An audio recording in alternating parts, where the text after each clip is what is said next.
Hello movie lovers, আশা করি সবাই বেশ ভালো আছেন। আজকে আমি ক্রিমিনাল কোড সিরিজের পরবর্তী 3টা এপিসোড এক্সপ্লেইন করতে যাচ্ছি। আগের এপিসোডগুলোতে আমরা দেখেছি কিভাবে প্যারাগুয়ের ফেডারেল পুলিশ টিম একটা ডাকাতির কেস ইনভেস্টিগেট করছিল। তারা সেই ডাকাত দলের লিডার পর্যন্ত পৌঁছে যায়, কিন্তু দুর্ভাগ্যবশত সে তাদের হাত থেকে পালিয়ে যায়। তবে তারা এটা জানতে পারে যে যারা ডাকাতিটা করেছে তারা কোনো সাধারণ গ্যাং নয়, অনেকগুলো গ্যাংয়ের জয়েন্ট ভেঞ্চার ছিল সেটা। আর এরপর তাদের সাথে ঠিক কি কি ঘটে সেটাই জানবো আজকের এপিসোডগুলোতে। তবে প্রথম 3টা এপিসোড মানে পার্ট 1 যারা মিস করেছেন তারা আগে সেটা দেখে নিন, লিঙ্কটা কমেন্টে দেয়া আছে। আর যারা অলরেডি দেখেছেন তারা চলুন আজকের এপিসোডগুলো দেখে নেই। সুয়ানা হসপিটাল থেকে বাড়ি ফেরার পর ফার্নান্দো তার খেয়াল রাখতে শুরু করে। পরদিন রশি সুয়ানার সাথে দেখা করতে তার বাড়িতে আসে। তার সাথে বেনও ছিল, কিন্তু সে ভিতরে যায় না। সুয়ানা তখন রশির কাছে বেনের ব্যাপারে জানতে চায়। রশি জানায় বেন বাইরে দাঁড়িয়ে সিগারেট খাচ্ছে। সেটা শুনে সুয়ানা হেসে বলে ওঠে ও স্মোক করে না। আসলে সে ভালোভাবেই বুঝতে পেরেছিল যে বেন কোনো কারণে তাকে অ্যাভয়েড করছে। তো সেখান থেকে বেরিয়ে বেন সোজা চলে যায় রোলেটা রাস্তানায়, কোনো ক্লু পাওয়া যায় কিনা সেটা দেখার জন্য। বেনের ডেডিকেশন দেখে রশি ভীষণ খুশি হয়। বেন রোলেটার ল্যাপটপ থেকে ব্রাজিলের 3টা শহরের ব্যাপারে জানতে পারে, যেগুলোর ব্যাপারে রোলেটা রিসার্চ করছিল। শহরগুলোর নাম হলো নোভা, লোয়ান্ডা এবং কুয়েরেন্সিয়া। বেন তৎক্ষণাৎ প্রফেসরকে ফোন করে এই ব্যাপারে রিসার্চ করতে বলে। এদিকে সোলস তার গ্যাং নিয়ে ওই ম্যানেজারের পরিবারকে জিম্মি করে তাকে তাদের কথা মতো কাজ করতে বাধ্য করে। সোলসের কাছে থাকা তথ্য অনুযায়ী ওই ব্যাংকে $40 মিলিয়ন আছে। তার মানে এখান থেকেই সে অর্গানাইজেশনের $30 মিলিয়ন পরিশোধ করে দিতে পারবে। কিন্তু ম্যানেজার তাকে জানায় যে ব্যাংকে এত টাকা নেই। সেটা শুনে সোলসের মাথায় আকাশ ভেঙে পড়ে। তবে তার কাছে থাকা তথ্যও তো ভুল হওয়ার কথা নয়। সোলস তাই ম্যানেজারকে এই ব্যাপারে জিজ্ঞেস করলে ম্যানেজার জানায় আসলে তাদের আরও একটা ব্রাঞ্চ আছে। এটা জানার পর সোলস তখন একই দিনে 2টো ব্যাংক ডাকাতি করার প্ল্যান বানায়, যা শুনে তার টিম মেম্বাররা ভীষণ ঘাবড়ে যায়। কিন্তু সোলস তার সিদ্ধান্তে অনড় থাকে। সিন শিফট হলে আমরা দেখতে পাই অর্গানাইজেশনের এক এজেন্টের মাধ্যমে মন্টেরা তাদের একটা গ্যাংয়ে জয়েন করতে যায়, আর সে নিজের পরিচয় দেয় মাস্কারা নামে। কিন্তু এসব ঠিক কেন সেটা জানতে আমাদের একটু অপেক্ষা করতে হবে। এরই মাঝে প্রফেসর ওই 3টা শহরের রহস্য খুঁজে বের করে। তার ধারণা মতে ডাকাত দল ওই 3টা শহরের মধ্যে কোনো একটাকে টার্গেট করেছে। সে এটাও জানায় যে এর আগে ব্রাজিলের মারিঙ্গা শহরে রোলেটাদের অ্যাক্টিভিটি দেখা গিয়েছে, আর মারিঙ্গা হলো লোয়ান্ডার খুব কাছে। তাই তারা মনে করে যে ডাকাতরা হয়তো লোয়ান্ডাকেই টার্গেট করেছে। মারিঙ্গাতে আগের কেসটা হ্যান্ডেল করেছিল অফিসার ভেন্দ্রামিন। সেটা শুনে বেন রশির কাছে মারিঙ্গা যাওয়ার পারমিশন চায়, যাতে সে ভেন্দ্রামিনের কাছ থেকে ইনফরমেশন কালেক্ট করতে পারে। রশি থেকে পারমিশনও দিয়ে দেয়।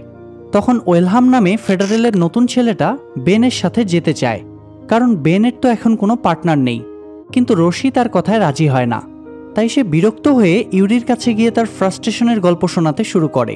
পুলিশ ডিপার্টমেন্টে জয়েন করার পেছনে তার একটাই উদ্দেশ্য ছিল যে সে মিশনে যাবে এবং ফাইট করবে, কিন্তু বাস্তবে তার কিছুই হয় না। সেখানে সে নিজের অজান্তেই ইউরিকে একটা ক্লু দিয়ে দেয়। কথা বলতে বলতে সে কুড়ালের নাম নেয়।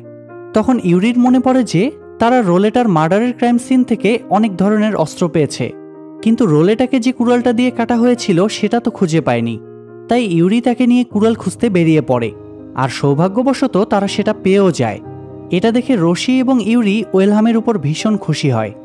এদিকে বেন ব্রাজিলে পৌঁছে ভেন্দ্রামিনের সাথে দেখা করে। তাকে রিকোয়েস্ট করে সে যেন সোলসের কেসে ফেডারেলকে সাহায্য করে, কিন্তু ভেন্দ্রামিন তাকে সাহায্য করতে রাজি হয় না, কারণ রশির সাথে তার সম্পর্ক ভালো ছিল না। তাছাড়া সেদিন তার ছুটিও ছিল। তবে বেন তাকে বুঝিয়ে শুনিয়ে রাজি করায়। এরপর তারা অফিসে গিয়ে রোলেটার কেসের ব্যাপারে আলোচনা করে।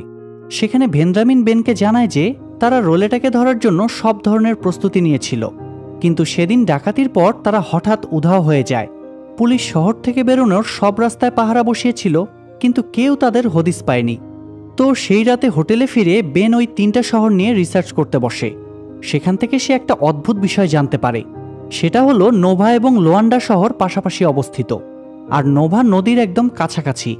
সেখান থেকে সে ধারণা করে যে ডাকাতরা মারিঙ্গা হয়ে নয়, বরং লোয়ান্ডা থেকে নোভা হয়ে নদীপথে পালায়। আর পুলিশরা তো সবসময় রাস্তাগুলো ব্লক করত, কিন্তু নদীপথের বিষয়টা তারা কেউই খেয়াল করেনি। পরদিন সকালে তাই বেন ওই নদীর কাছে চলে যায়।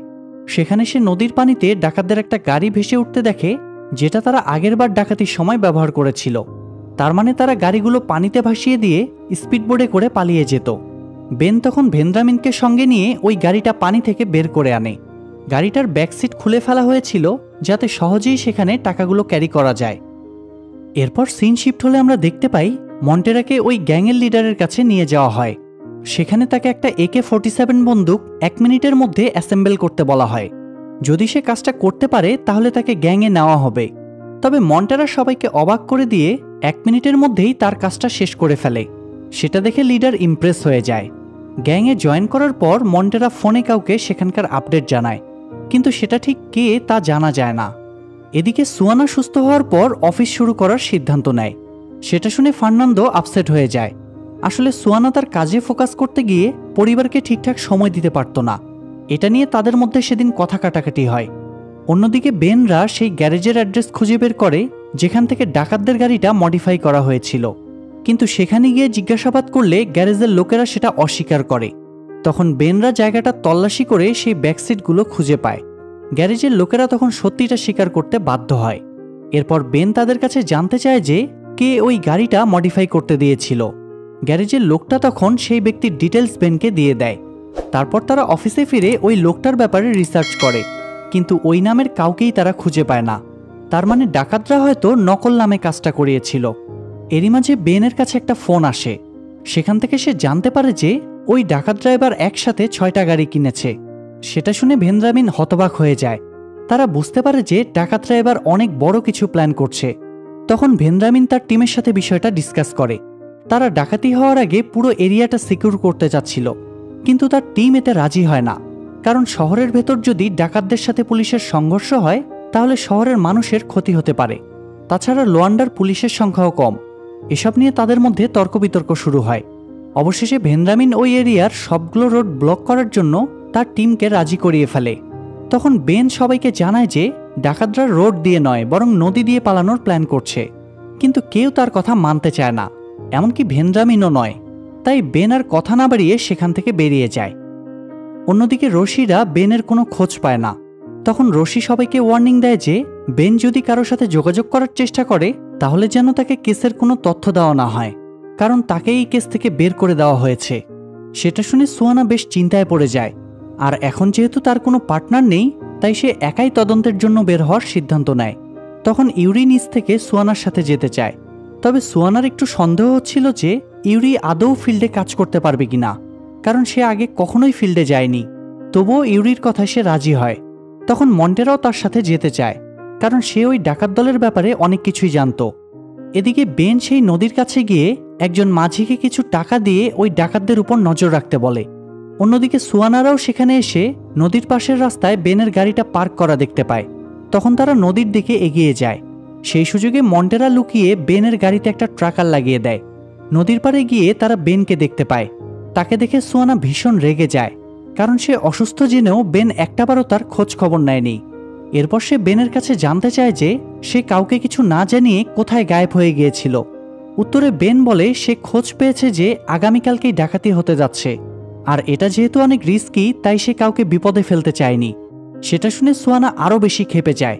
যাই হোক, এরপর তারা তিনজনে মিলে নদীর মাঝে পাহারা দিতে চলে যায়। তবে মন্টেরা তাদের সাথে যায় না, কারণ এমনিতেই সে সাসপেন্ডেড। তার উপর যদি আবারও কোনো ঝামেলা হয় তাহলে সে আর কোনোদিনই চাকরি ফিরে পাবে না। তো ইউরি বেনদের সাথে গিয়ে অপেক্ষা করতে থাকে, কিন্তু তার মনে ভয় হচ্ছিল যে সে আদৌ বেঁচে ফিরতে পারবে কিনা। তখন সুয়ানা তাকে জানায় যে ফিল্ডে কাজ করলে জীবন হাতের মুঠোয় নিয়ে ঘুরতে হয়, যে কোনো সময় যে কোনো বিপদের জন্য প্রস্তুত থাকতে হয়। তো দেখতে দেখতে সকাল হয়ে যায় আর সোলস্টার লোয়ান্ডার উদ্দেশ্যে রওনা হয়। এদিকে ব্যাংকের ম্যানেজার লকার রুম খুলে তাদের জন্য অপেক্ষা করতে থাকে। তারা ব্যাংকের কাছাকাছি পৌঁছে কয়েকজন লোককে জিম্মি করে নিয়ে সামনের দিকে এগুতে থাকে, যাতে সামনে যদি কোনো পুলিশ থাকে তাহলে ওই লোকগুলোকে ঢাল বানিয়ে তারা বেঁচে যেতে পারবে। যাই হোক, এরপর তারা ব্যাংকে ঢুকে টাকা পয়সা কালেক্ট করতে শুরু করে। তখন তাদের আরেকটা টিম দ্বিতীয় ব্যাংকের উদ্দেশ্যে রওনা হয়ে যায়। তাদের প্ল্যান ছিল যে তারা ভিন্ন ভিন্ন রাস্তা দিয়ে গিয়ে ওই নদীর পাড়ে যুক্ত হবে আর সেখান থেকে স্পিডবোটে পালাবে। কিন্তু ডাকাতি করে পালানোর সময় সোলসদের অন্য টিমের একজন মেম্বার হঠাৎ বেঁকে বসে। লোকটা তাদের কাছে থাকা টাকাগুলো নিয়ে অন্য রাস্তা দিয়ে পালিয়ে যায়, কিন্তু সে তো জানতো না যে এর পরিণতি কী হতে পারে। তারা যে রাস্তা দিয়ে পালাচ্ছিল সেখানে তো আগে থেকেই ভেন্দ্রামিন তার টিম নিয়ে অপেক্ষা করছিল। তাই ডাকাতরা ওই রাস্তায় যাওয়া মাত্রই ভেন্দ্রামিনের টিম তাদের সবাইকে মেরে টাকাগুলো উদ্ধার করে। আরেকদিকে সোলসরা নদীর পাড়ে গিয়ে বুঝতে পারে যে তাদের অন্য টিম তাদেরকে ধোঁকা দিয়েছে, তাই তারা একাই স্পিডবোট নিয়ে পালাতে শুরু করে। তখন নদীপথে বেনরা তাদের বোটের উপর অ্যাটাক করে। সোলসরাও সেখানে পাল্টা অ্যাটাক করে। সেই অ্যাটাকে ইউরির বুকে একটা গুলি লাগে। সৌভাগ্যবশত গুলিটা বুলেট প্রুফ জ্যাকেটে লেগেছিল, কিন্তু তার কাছে যেহেতু বিষয়টা নতুন তাই সে ওই ব্যথাটাও সহ্য করতে পারে না। এরই মাঝে সোলসদের ফলো করতে করতে তারা অন্য একটা জায়গায় পৌঁছে যায়, কিন্তু তারা দুজন এতগুলো লোককে সামলাতে পারছিল না। এর মাঝে মন্টেরা গিয়ে সেখানে উপস্থিত হয়, কারণ সে বুঝতে পেরেছিল যে তারা দুজন সবকিছু সামলাতে পারবে না। তো এরপর তারা এক এক করে ডাকাতদের সবাইকে মেরে ফেলে, তবে শুধুমাত্র সোলস বেঁচে থাকে। তাই যখন তারা সোলসকে মারতে যাবে তখনই সে বেনদের দিকে একটা স্মোক বোম ছুঁড়ে মারে এবং সেই ধোঁয়ার আড়ালে সে গায়েব হয়ে যায়। যাই হোক, সেখান থেকে ফেরার পর রশির সাথে তাদের দেখা হয়। অফিসিয়াল নিয়মের বাইরে গিয়ে কাজ করার কারণে রশি তাদের অনেক বকাঝকা করে। তারা ধরেই নিয়েছিল যে তাদের চাকরি আর থাকবে না। তখন রশি সবাইকে অবাক করে দিয়ে একটা অদ্ভুত কথা বলে। সে বেনদেরকে বাঁচানোর জন্য একটা মিথ্যা স্টোরি বানায়। স্টোরিটা এমন ছিল যে এই পুরো অপারেশনটা রশির আদেশেই হয়েছে, আর মন্টেরা তাদের সাথে ছিল ঠিকই, কিন্তু তার কাছে কোনো অস্ত্র ছিল না এবং সে অপারেশনে অংশ নেয়নি। সে অপারেশন হেডকে ফোন করে এই কথাগুলোই বলে। তবে অপারেশন হেড ঠিকই বুঝে যায় যে রশি মিথ্যা গল্প শোনাচ্ছে, তবুও সে কোনো বাজে রিয়্যাক্ট করে না, কারণ দিন শেষে তাদের অপারেশনটা সাকসেসফুল ছিল। অন্যদিকে দেখা যায় সোলসেরও গুলি লেগেছে, আর সে ওই আঘাত নিয়েই একটা নির্জন রাস্তা দিয়ে হাঁটছে, কিন্তু সে বেশি দূর এগুতে পারে না। রাস্তার মাঝখানেই অজ্ঞান হয়ে পড়ে যায়। সেই মুহূর্তে তার পুরনো সব কথা মনে পড়তে থাকে। এরপর যখন তার জ্ঞান ফেরে তখন দেখতে পায় ইজাকুয়েল নামের একটা লোক তার সেবা করছে। সে সোলসকে অজ্ঞান অবস্থায় তার বাড়িতে নিয়ে এসেছিল। লোকটা খুবই ধার্মিক ছিল।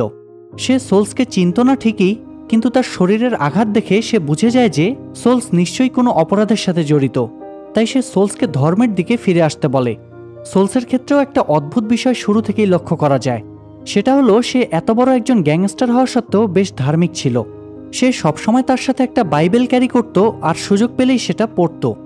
যাই হোক, সোলস পুরোপুরি সুস্থ না হওয়া পর্যন্ত ইজাকুয়েল তাকে সেখানেই থাকতে বলে, কিন্তু সোলসের পক্ষে তো সেখানে থাকা সম্ভব ছিল না, কারণ তার এখনো অনেক কাজ বাকি।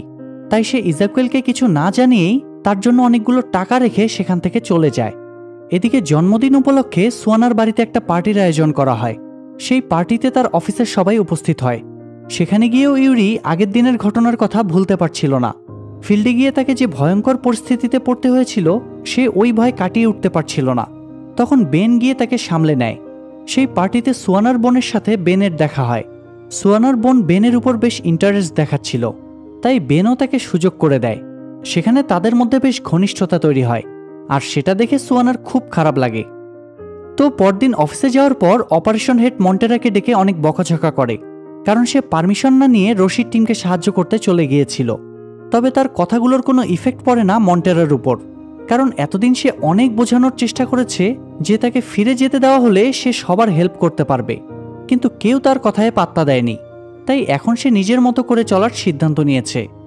অন্যদিকে রশি বেনদের জানায় যে সোলসের যে ডিএনএ তারা ক্রাইম সিনে পেয়েছিল সেটা নষ্ট হয়ে গিয়েছে, সেটা আর টেস্ট করা যায়নি।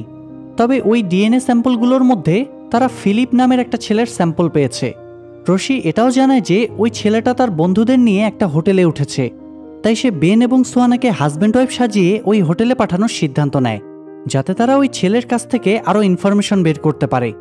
সেই কথা মতো পরদিন তারা দুজন সেই হোটেলে গিয়ে ফিলিপের উপর নজর রাখতে শুরু করে। এরপর সোয়ানা গিয়ে কথায় কথায় তাদের সাথে বন্ধুত্ব করে নেয়। তবে বেন এই কাজে তেমন পারদর্শী ছিল না। সেখানে সোয়ানা নিজেকে ফ্লোরা এবং বেনকে এরিক হিসেবে পরিচয় করিয়ে দেয়। তাদেরকে দেখে ফিলিপের মনে একটু সন্দেহ তৈরি হয় ঠিকই, তবে সোয়ানারা সেটা সামলে নেয়। অপরদিকে ইউরি এসে রশিকে জানায় যে সে আরও কিছু নতুন ইনফরমেশন পেয়েছে। মারিঙ্গাতে আগেও 5 বার সেই একই ধরনের বোম ব্যবহার করা হয়েছে, যেটা এখন এই ডাকাতেরা ব্যবহার করেছে। সেখান থেকে ঘোস্ট গ্যাং নামের একটা নতুন দলের কথা উঠে আসে। তারাও অর্গানাইজেশনের মেম্বার, আর তারা আগের বারের ডাকাতিতেও ছিল, কিন্তু পুলিশ কখনোই তাদের কোনো ক্লু পায়নি। তবে রশিরা ইনভেস্টিগেশনের সময় আমারও নামের এক টেকনিশিয়ানের খোঁজ পেয়েছিল, যার সাথে ওই গ্যাংয়ের সম্পর্ক ছিল, কিন্তু তার কাছ থেকেও পুলিশ তেমন কোনো তথ্য পায়নি। তাই রশি আবারও আমারোর সাথে কথা বলার সিদ্ধান্ত নেয়। এরপর ইউরি তাকে জানায় যে সে ব্রাজিলে ট্রান্সফার হতে চায়। সেখানকার ন্যাশনাল জেনেটিক ল্যাবে চাকরি নিয়েছে সে। হয়তো ওটাই তার জন্য বেশি ভালো হবে, পুলিশের কাজটা তার জন্য নয়। রশি তার কথার মানেটা বুঝতে পারে, তাই সে আর আপত্তি করে না। এদিকে ঘোস্ট গ্যাংয়ের লোকেরা অর্গানাইজেশন থেকে খবর পায় যে সোলস এবার তাদের সাথে কাজ করবে, কিন্তু ঘোস্ট গ্যাংয়ের লিডার আইজ্যাক তাতে রাজি হয় না, কারণ সে কখনোই সোলসকে পছন্দ করত না। তখন অর্গানাইজেশনের লোকটা তাকে বোঝায় যে এই কাজটা করার পর তার সাথে আর কখনোই সোলসের দেখা হবে না। তখন আইজ্যাক রাজি হয়। অন্যদিকে রশি আমারোকে অফিসে ডেকে এনে ঘোস্ট গ্যাংয়ের ব্যাপারে জানতে চায়। আমারও তাকে জানায় যে এই ব্যাপারে তার কোনো আইডিয়া নেই। তখন রশি তার ডিএনএ স্যাম্পল চায় টেস্ট করার জন্য, কিন্তু আমারও তাতে রাজি হয় না, কারণ তার নামে তো কোনো অফিসিয়াল ওয়ারেন্ট নেই। তখন রশি তাকে হুমকি দেয় যে সে যদি ডিএনএ স্যাম্পল দিতে রাজি না হয় তাহলে পুলিশ তার পুরনো কেস ফাইল বের করে রিইনভেস্টিগেট করবে। সেটা শুনে আমারও একটু ঘাবড়ে যায় আর ডিএনএ স্যাম্পল দিতে রাজি হয়ে যায়। স্যাম্পল কালেকশনের সময় সে ফেডারেলের নতুন ছেলেটাকে মানে ওয়েলহামকে টার্গেট করে। তাকে দেখেই আমারও বুঝতে পেরেছিল যে ছেলেটা নতুন জয়েন করেছে। তখন সে ওয়েলহামকে তাদের সাথে কাজ করার জন্য অফার করে, যার বদলে তাকে অনেক টাকা দেওয়া হবে। আর টাকার লোভে ওয়েলহামও সত্যি সত্যি রাজি হয়ে যায়। তার মূলত কাজ হচ্ছে ফেডারেল অফিস থেকে সব তথ্য ঘোস্ট গ্যাংয়ের কাছে পাচার করা। এরপর আমরা দেখতে পাই বেনরা রাতে হোটেলের নাইট ক্লাবে যায়। সেখানে তাদের সাথে ফিলিপদের দেখা হয়। তারা একসাথে অনেক আনন্দ করে। এরই মাঝে সুযোগ বুঝে সুয়ানা ফিলিপের সাথে থাকা মেয়েটার ব্যাগ চেক করে সেখানে কিছু ড্রাগস পায়। তখন সে দ্রুত মেয়েটার আইডি এবং ড্রাগসের ছবি তুলে নেয়। আর বেন যায় ফিলিপের ডিএনএ কালেক্ট করার জন্য। সে দেখে যে ফিলিপ একটা গ্লাসে মদ খেয়ে সেটা টেবিলের উপর রেখেছে। সে ওই গ্লাসটা নিতেই যাবে, এরই মাঝে ফিলিপদের গ্রুপের মধ্যেই ঝগড়া বেঁধে যায়, কারণ ফিলিপ তার বন্ধুদের মধ্যে একজনের গার্লফ্রেন্ডের সাথে ঘনিষ্ঠ হওয়ার চেষ্টা করেছিল। এমনকি সেই ঝগড়া থেকে বেনও পার পায় না। সে গ্লাসটা নেওয়া মাত্রই গ্রুপের একটা ছেলে এসে তার উপর অ্যাটাক করে।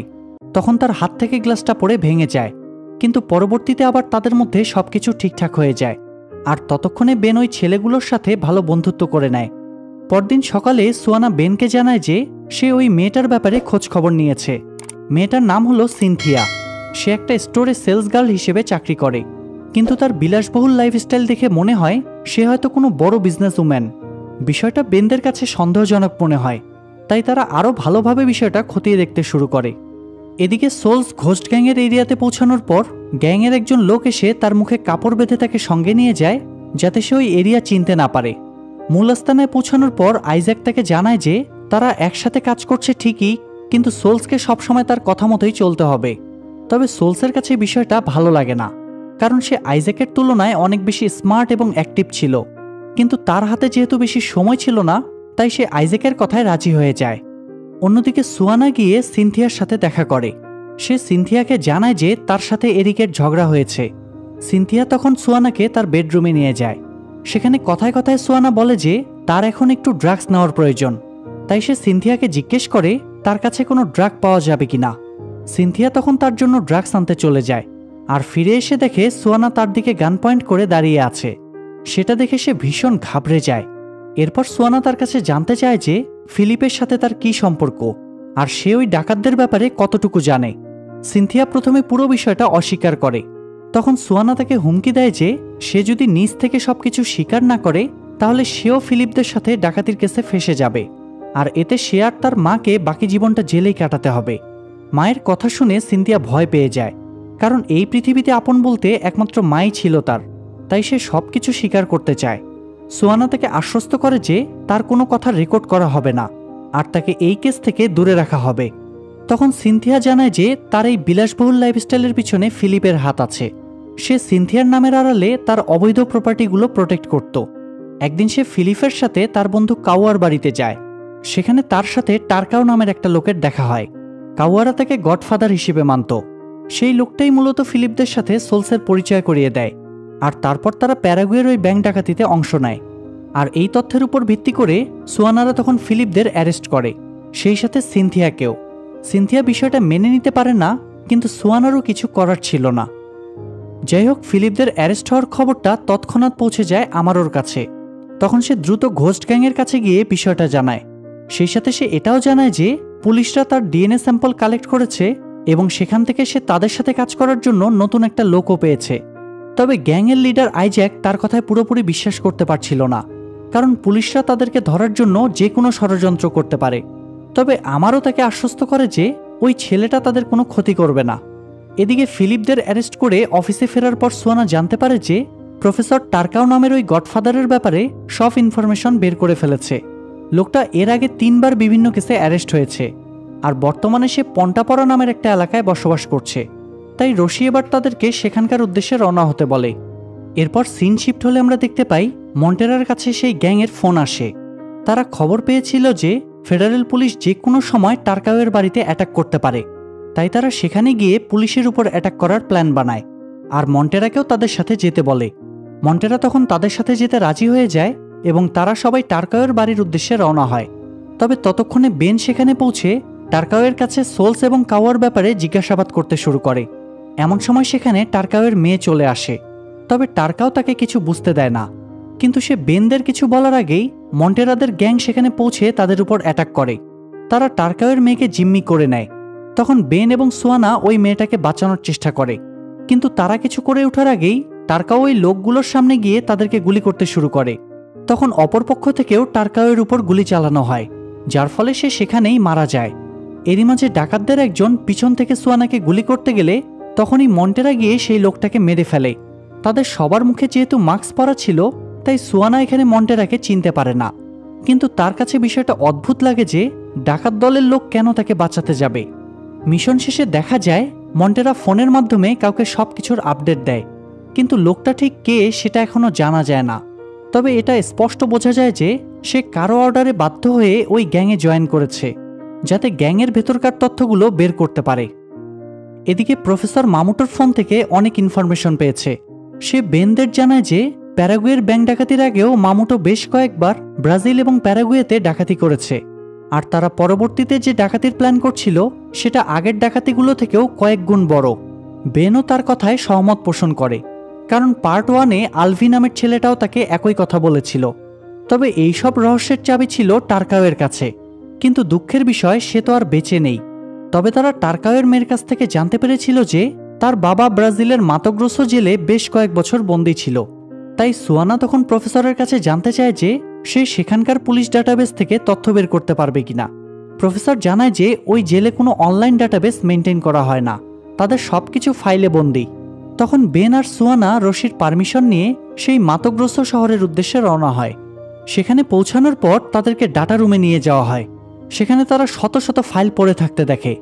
এখন এতগুলো ফাইলের মধ্যে তাদের প্রয়োজনীয় তথ্যগুলো খুঁজে বের করা খুবই কঠিন। তবুও তারা হার মানে না। তারা নামের সিরিয়াল অনুযায়ী খুঁজতে শুরু করে। অনেক খোঁজাখুঁজির পর সৌভাগ্যবশত তারা টার্কাওয়ের ফাইলটা পেয়ে যায়। এরপর তারা তার জেলমেটদের খুঁজতে শুরু করে, কিন্তু সমস্যা হচ্ছে ওই ফাইলে সবার আসল নাম উল্লেখ ছিল, আর বেনরা শুধুমাত্র তাদের ছদ্মনাম জানত, যেটা ডাকাতরা নিজেদের মধ্যে কমিউনিকেশনের জন্য ব্যবহার করত। তবুও তারা হাল ছাড়ে না, একে একে সবার ফাইল চেক করতে থাকে। যেহেতু টার্কাও সেখানে 12 বছর বন্দী ছিল, তাই তার জেলমেটদের সংখ্যাও বেশি। আর সৌভাগ্যবশত বেন সেখান থেকে সোলসের ফাইলটা খুঁজে পায়, যার আসল নাম ছিল ওয়েলিংটন। এরপর তারা জেলারের সাথে কথা বলে জানতে পারে যে ওয়েলিংটন মানে সোলস ওই জেলে যাওয়ার পর পুরোপুরি বদলে গিয়েছিল। সে ধর্মের পথে চলে এসেছিল, আর এতে সবথেকে বড় অবদান ছিল জিটো নামের একজন লোকের। জিটো ওই এলাকার একটা চার্চের ফাদার। সেটা শুনে বেনরা তখন জিটোর সাথে গিয়ে দেখা করে। জিটোর কাছ থেকে তারা জানতে পারে যে সোলস ম্যারিড। মূলত জেলে যাওয়ার কয়েক মাস পর তার জন্য মনিকা নামের একজন নতুন লয়ার হায়ার করা হয়। মনিকার সাথে দেখা হওয়ার পর ওয়েলিংটনের জীবনটা পুরোপুরি পাল্টে যায়। জিটো তাদেরকে এটাও জানায় যে ওয়েলিংটন একজন প্রফেশনাল কিলার হওয়া সত্ত্বেও তার ভেতরে কোথাও না কোথাও একটা ভালো মানুষ বাস করত। আসলে ছোটবেলা থেকেই কঠিন পরিস্থিতির শিকার হতে হয়েছে তাকে। পারিবারিক দ্বন্দ্ব, মানসিক অত্যাচার এসব কিছু তাকে অপরাধ জগতে টেনে এনেছে। মনিকা তার জীবনে এসে তাকে পুরোপুরি পাল্টে দেয়। সে প্রতিদিন জেলের চার্চে যেতে শুরু করে। তারা দুজন দুজনকে অনেক ভালোবাসত। তারপর একটা সময় তারা বিয়ে করে নেয়। এরপর জিটো বেনদের বলে যে সে সোলসকে চিনে না, কিন্তু ওয়েলিংটনকে চিনে, আর ওয়েলিংটন খুব ভালো মনের মানুষ। তো সেখান থেকে প্যারাগুয়ে ফেরার সময় বেনরা জানতে পারে যে মনিকা এখনো বেঁচে আছে, আর সে সান্টা ইসাবেল নামের ব্রাজিলের ছোট্ট একটা শহরে বসবাস করছে। তাই রশি তাদেরকে দ্রুত সেখানে যেতে বলে। তারা তখন মনিকার খোঁজে বেরিয়ে পড়ে। এরই মাঝে ডাকাতরা রাস্তায় ওয়েলহামের গাড়িটা থামিয়ে তাকে 1 বান্ডিল টাকা দিয়ে যায়। আর পরদিন তাদের লিডার আইজ্যাক তাকে ফোন করে বেনদের আপডেট জানতে চায়। ওয়েলহাম তখন বলে দেয় যে বেনরা মনিকা নামের কাউকে খোঁজার জন্য সান্টা ইসাবেলে গিয়েছে। এদিকে বেনরা সেখানে পৌঁছে লোকাল পুলিশদের দেখতে পায়। তাদের কাছ থেকে বেনরা জানতে পারে যে মনিকার একটা ছেলেও আছে, তবে সে বাড়ি থেকে খুব একটা বের হয় না, শুধুমাত্র অফিসে যায় আর তার ছেলেকে স্কুল থেকে আনা নেওয়া করে। তারা অন্য কাউকে কখনো সেখানে আসা যাওয়া করতে দেখেনি। এদিকে বেনদের ব্যাপারে জানতে পেরে আইজ্যাক তার একটা লোককে সানটাইসেবেলে পাঠায়। ঘটনাক্রমে সেই লোকটাও একই হোটেলে গিয়ে উঠে যেখানে বেনরা উঠেছে, তবে বেনরা তাকে না চিনলেও ওই লোকটা তাদেরকে চিনে ফেলে। এরপর থেকে সে বেনদের উপর নজর রাখতে শুরু করে। এদিকে বেনরা লোকাল পুলিশের হেল্প নিয়ে মনিকার অনুপস্থিতিতে তার বাড়িতে গিয়ে কিছু স্পিকার লাগিয়ে দিয়ে আসে, যাতে তারা হোটেলে বসে জানতে পারে যে মনিকার বাড়িতে কারা আসা যাওয়া করছে অথবা তার সাথে ফোনে কাদের কথা হচ্ছে। এরপর তারা মনিকার ছেলের ডিএনএ স্যাম্পল কালেক্ট করার জন্য তাকে ফলো করতে শুরু করে। ফলো করতে করতে তারা একটা পার্কে চলে যায়। সেখানে মনিকার ছেলে আইসক্রিম খেয়ে তার কাঠিটা ডাস্টবিনে ফেলে দেয়।